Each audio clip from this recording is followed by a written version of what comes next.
கண்களை ஸ்கேன் செஞ்சா போதும், இதயத்துல என்ன பிரச்சனை இருக்குதுன்னு துல்லியமா சொல்லிடலாம்னு சொல்றாங்க. இதுதான் ஆர்டிபிஷியல் இன்டெலிஜென்ஸ் எனப்படும் AI. இதுதான் செயற்கை நுண்ணறிவின் சிறப்பு. இத உருவாக்க கூகுள் நிறுவனத்தை சேர்ந்தோர் கடந்த 4 வருஷங்களா கடுமையா உழைச்சிருக்காங்க. இதயத்துல பிரச்சனை, ரத்த நாளங்கள்ல அடைப்பு இருக்குதா அப்படிங்கறத கண்டுபிடிக்க CT scan, x-ray, MRI scan எதுவும் தேவையில்லை. கூகுள் AI கண்களை ஸ்கேன் செஞ்சு எல்லாத்தையும் சொல்லிரும். இதோட இன்னொரு சிறப்பு என்னன்னா, நம்ம உடலுக்குள்ள என்ன நடக்குதுங்கிறத சுலபமா கண்டறிஞ்சு சொல்றதுதான்.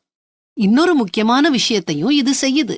கூகுள் AI உதவியோட ரெட்டினாவை, அதாவது விழித்திரையை ஸ்கேன் செஞ்சா போதும். ஒருவருடைய வயது, அவர் ஆணா பெண்ணா, அவர் குடிப்பழக்கம் உள்ளவரா இல்லாதவரா, அவர் சிகரெட் பிடிப்பாரா